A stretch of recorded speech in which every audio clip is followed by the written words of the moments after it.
Prime, podcast for curious mind. Obrolan ini mengandung konten sensitif yang berpotensi memicu rasa trauma. Mohon menyikapinya secara bijak.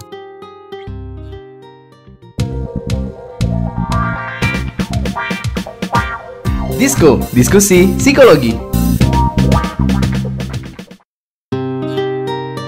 Halo Warriors, selamat datang kembali di podcast Disko, diskusi psikologi persembahan KBR barang komunitas Into the Light Indonesia.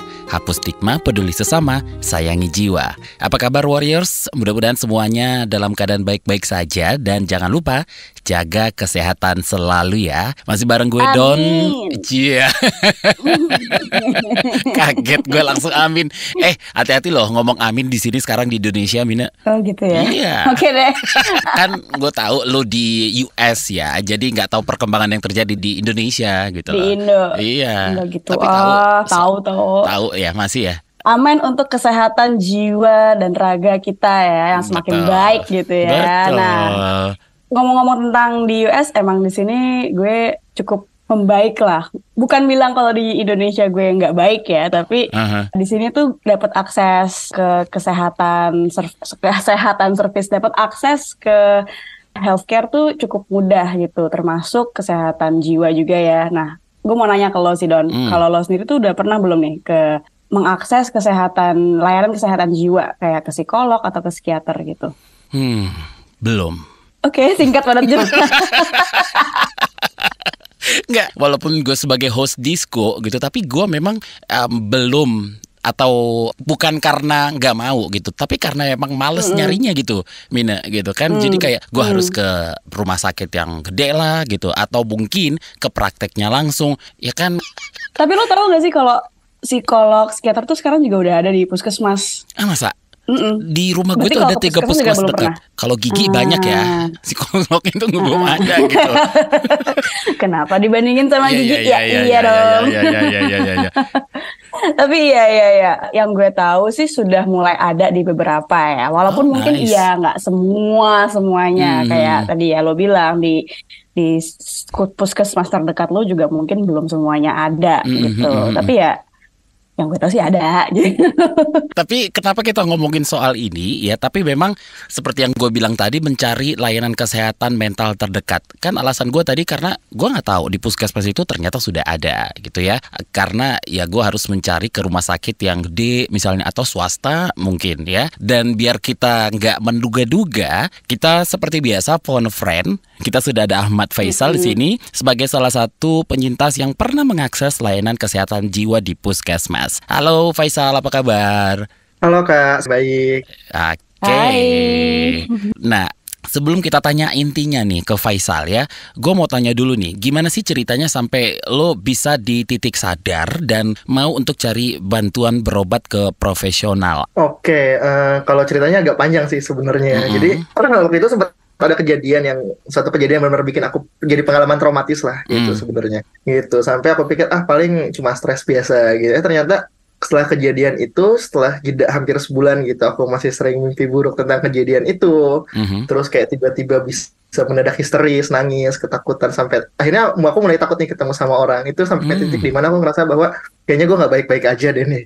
Gitu, sampai akhirnya ngerasa kayak nggak baik-baik aja dan kira-kira apa nih harus gue lakukan gitu. Akhirnya sempat penasaran searching, kayaknya jawabannya kayaknya gue harus ketemu psikolog atau psikiater deh buat ngebahas ini. Dan itu titik awal gue sih yang ngebuat jadi ngerasa bahwa sadar gue butuh pertolongan nih, nggak bisa kayak gini terus, karena buat beraktivitas sehari-hari aja pun itu susah banget gitu. Dan pada saat itu posisi lagi skripsian gitu, jadi kayak gue harus memperbaiki ini gitu sih kurang lebihnya. Oke, nah habis itu berarti dari Faisal sendiri cari akses bantuan ke puskesmas atau ke rumah sakit tuh berarti? Awalnya sih itu aku nyari di internet dulu sih, karena kan waktu itu masih mahasiswa ya, uangnya masih belum banyak gitu. Dan akhirnya nemu informasi bahwa ternyata di puskesmas ini ternyata punya layanan polijiwa loh. Apalagi kalau punya BPJS itu bisa secara gratis gitu kita menerima layanan itu. Itu akhirnya yang buat aku, oke, kira-kira puskesmas mana nih yang bisa aku samperin buat berobat gitu sih. Tapi by the way di puskesmas itu adanya psikolog atau psikiater sih, Faisal? Mungkin banyak juga nih warriors yang belum tahu. Dari pengalaman aku sendiri itu sebenarnya ada keduanya gitu. Walaupun dalam satu puskesmas tuh biasanya nggak langsung ada psikolog dan psikiater dalam satu tempat gitu. Bahkan mungkin ada puskesmas di mana mereka nggak ada keduanya gitu. Paling kalau dari pengalaman aku ke puskesmas sendiri, kebetulan waktu itu ada salah satu puskesmas di Kebayoran Lama ya, yang di sana kan ada psikolognya, dan aku ke sana tuh langsung kayak pelayanan ke puskesmas biasa, datang daftar, ditanya pasien BPJS atau bukan, aku bilang pasien BPJS, dan itu langsung diantar ke poli jiwanya gitu. Sedangkan untuk psikiaternya sendiri, aku kebetulan itu harus melalui vaskesku sendiri gitu, dari vaskes satunya kan. Jadi pas di sana tuh sebelum ini aku ceritakan aku ingin ke poli jiwa, biasanya tuh mereka langsung ngasih kayak kita kertas, kayak isilah nanti kayak buat diagnosa awal kita apa gitu. Dari situ jadi surat pengantar buat dirujuk ke RSUD atau tempat vaskes lainnya yang punya psikiater sih, kurang lebih kayak gitu. I see. Ini sebenarnya nice info banget ya. Ternyata Don ada loh di puskesmas walaupun memang tidak semua. Jadi thank you internet ya, Faisal ya. Tadi kan memulai dari browsing di internet dulu gitu ya. Terus tadi juga Faisal sempat udah sedikit cerita step-step prosedur di awalnya, berarti emang datang dulu ke vaskesnya atau ke puskesmasnya, nanti dikasih surat rujukan. Jangan lupa bilang kalau emang ini punya BPJS atau nggak punya BPJS gitu ya. Terus habis itu pas pengalamannya Faisal sendiri gimana tuh setelah dapat surat rujukan akhirnya ke RSUD kah? Apalagi yang kamu alamin habis itu? Oke, kalau yang dapat surat rujukan itu kebetulan aku untuk ke psikiater ya waktu itu kan, untuk berobat tuh. Pas dapat surat rujukan aku langsung ke RSUD terkait, nanti dari RSUD-nya sendiri sih bakal mengarahkan lagi untuk proses-prosesnya seperti apa gitu. Sampai akhirnya aku dapat konsultasi dengan psikiaternya dan juga dapat obatnya, dan itu semuanya gratis gitu. Kalau untuk yang psikolognya sendiri kan waktu itu karena memang di puskesmasnya ada, habis daftar, dapat nomor antrian, langsung diarahkan ke poli jiwanya dan ya antri. Waktu itu ada pasien lain sih, jadi habis antri, pas sudah selesai aku tinggal masuk aja sih, gitu kurang lebih. Jadi menurutku termasuk gampang sih untuk prosesnya gitu. Nggak, mungkin anggapan orang dioper-oper ke sana sini nggak ngerasain kayak gitu sih sebenarnya. Oke, kita mungkin ulang lagi nih Faisal, kita rekap dulu. Berarti lo datang ke puskesmas gitu lah, terus langsung disuruh ke poli jiwa, langsung konsultasinya di situ di puskesmasnya gitu. Iya, benar. Oke. Nah, setelah itu berarti lo mau ngapain lagi, dirujuk RSUD gitu loh. Untuk tahap berikutnya atau gimana nih? Kebetulan waktu itu aku ada dua sih, Kak. Aku pakai psikolog pakai psikiater Nah, dan itu berarti kebetulan dua tempat yang berbeda sih kalau di yang puskesmas itu. Jadi kalau yang psikolog, habis aku daftar, minta layanan ke poli jiwa, nanti habis kayak itu langsung diarahkan untuk ke ruang psikolognya untuk melakukan konsultasi. Iya, gitu. Dan psikiaternya sendiri aku bilang di vaskes 1. Jadi pas waktu itu ke sana, aku bilang aku ingin ke poli jiwa gitu, dapat asesmen awal buat diagnosa awalnya seperti apa, nanti diisi, habis kita isi nanti sama petugas puskesmasnya tuh itu yang bakal jadi rujukan awal sama mereka buat disuratin ke RSUD untuk ketemu sama psikiater di RSUD, kurang lebih sih seperti itu. Oke. Barengan. Iya. Bentar Don, aku jadi punya pertanyaan setelah dengar runutan prosedurnya ini.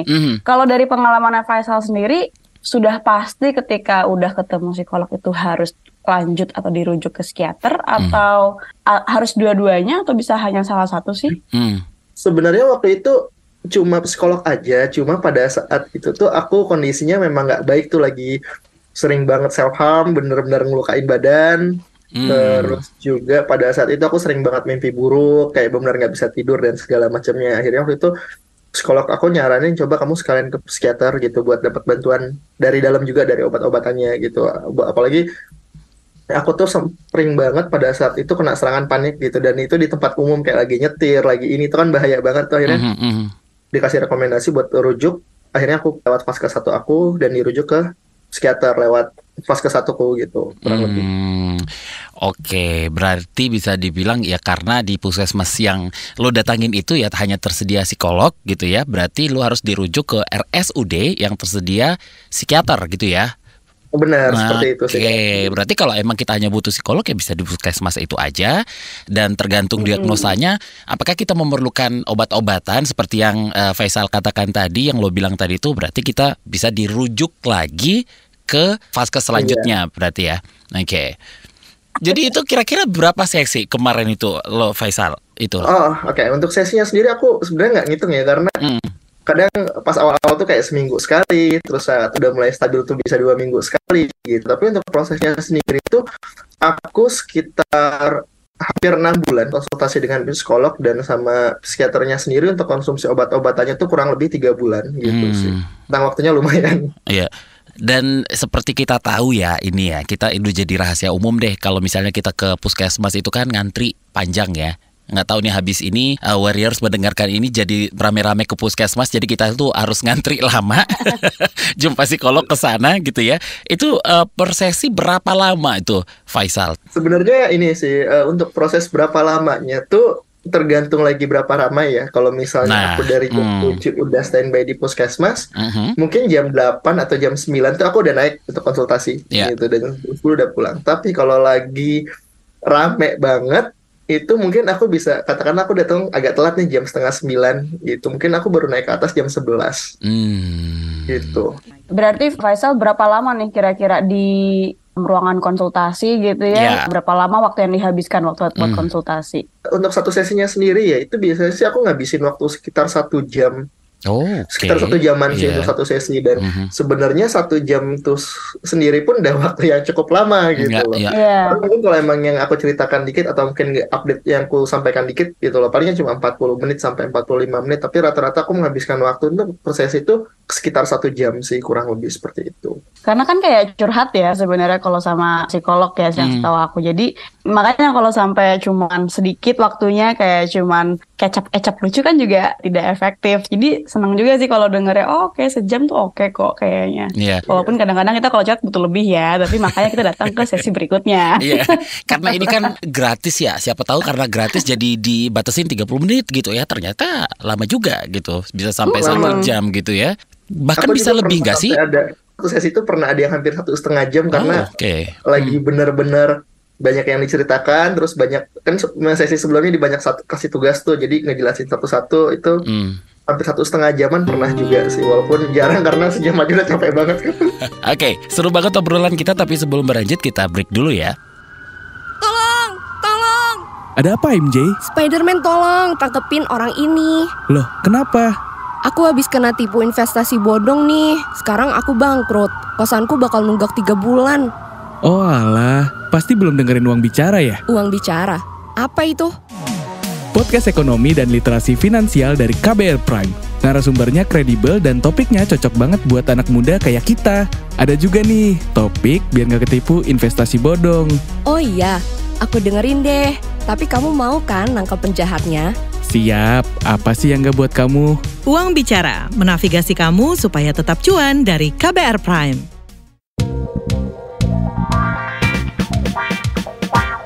Disko, diskusi psikologi. We're back, kita lanjutin lagi nih ngobrol soal mencari layanan kesehatan mental terdekat. Nah, Warriors, untuk tahu daftar puskesmas, rumah sakit, dan biro psikologi penyedia layanan kesehatan mental di Indonesia, Warriors bisa masuk ke situsnya Into the Light di intothelightid.org. Di sana kamu bisa mengakses daftar puskesmasnya berdasarkan nama kota yang dipilih ya. Jadi mungkin kamu tinggal di Jakarta atau di luar Pulau Jawa dan seterusnya, itu lengkap semuanya di sana. Nah, Warriors juga bisa nih menggunakan mesin pencari untuk mengetahui apakah terdapat rumah sakit atau biro psikologi yang buka praktek di kota tempat tinggal kamu nih, Warriors. Dan kalau ngomongin soal biaya konsultasi dan obat-obatan dapat bervariasi ya di setiap tempat. Makanya jangan ragu untuk menanyakan apakah layanan kesehatan mental di puskesmas, rumah sakit, atau biro psikologi yang kamu hubungi itu menerima pasien dengan BPJS. Karena BPJS menanggung biaya konsultasi dan obat-obatan untuk beragam gangguan jiwa seperti depresi, bipolar, dan skizofrenia, sampai dengan gratis kayak katanya Faisal tadi ya, Don ya. Yes. Nah, bahkan jika kalian datang ke puskesmas untuk mendapatkan layanan konsultasi kejiwaan tanpa BPJS, umumnya kalian itu hanya dikenakan antara Rp5.000 sampai Rp20.000 saja. Oke, kita kembali lagi ke Faisal nih. Jadi pengen nanya nih, pertama kali lo datang ke puskesmas nih, apa kesan pertama yang lo dapat nih dari poli jiwa yang ada di puskesmas ini? Dan setelah itu, mungkin setelah lo menjalani sesi, Apa yang lo rasain? Saat pertama kali konsultasi itu, jujur sih waktu itu perasaan kayak takut gitu. Kira-kira apalagi ini psikolognya kompeten gak sih? Takutnya malah gue curhat, terus tiba-tiba kok gue dapet judge gak enak nih.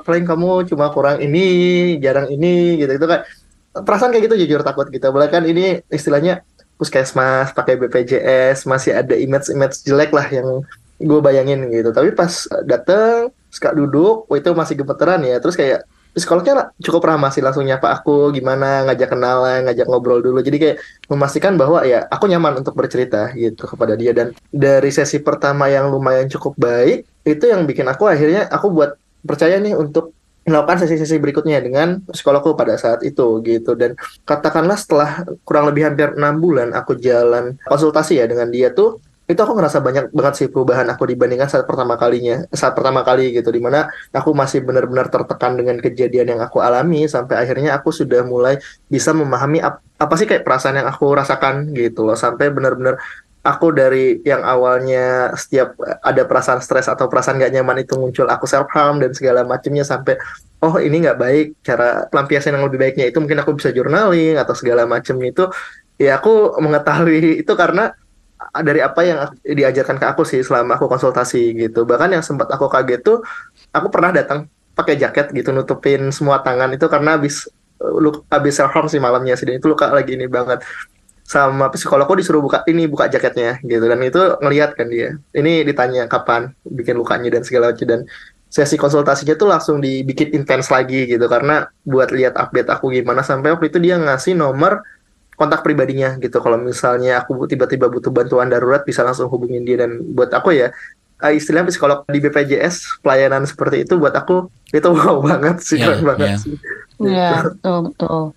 Wow, aku senang sih, ikut senang dengar experience-nya Faisal yang cukup lancar juga ya. Dan setahu aku, tapi Faisal kalau konsul sama psikolog itu baiknya sama psikolog yang sama terus dari sejak awal, karena supaya tahu cerita kita dari awal gitu kali ya. Mungkin kalau di puskesmas itu gimana tuh Faisal buat janjian selalu dengan psikolog yang sama? Kalau waktu itu di tempat aku kebetulan dokternya tuh ada 2 sih. Waktu itu aku sempat nanya dia prakteknya biasanya hari apa gitu loh. Jadi aku bakal praktek dengan ya saat aku konsultasi ya cerita lagi dengan dia gitu, nggak ganti-ganti psikolog gitu. Karena kan ganti-ganti ya kayak cerita lagi dari awal itu kan capek juga kan. Dan kebetulan aku tahu dia jadwalnya kapan, jadi aku datang tuh biasanya memang saat dia lagi praktek gitu kurang lebih. Berarti jadwal prakteknya hari apa, lu pasti datangnya di hari itu gitu ya Faisal ya? Iya, benar kayak gitu. Oke. Berarti masih ada kendala nggak selama ini yang lu rasain selama konsultasi di puskesmas? Kalau kendala mungkin ini sih karena nyampur ya, maksudnya dengan antara kepoli jiwa sama kepoli diskusi psikologi gitu. Jadi kadang kalau gue telat datang ya mungkin harusnya paling datang langsung bisa ke atas, harus ikut antrian bisa 2 jam cuma buat ngantri doang gitu. Bahkan waktu itu sempat cerita tuh ke psikologku, kalau ini dok saya kadang lama nih cuma buat ngantri doang gini-gini.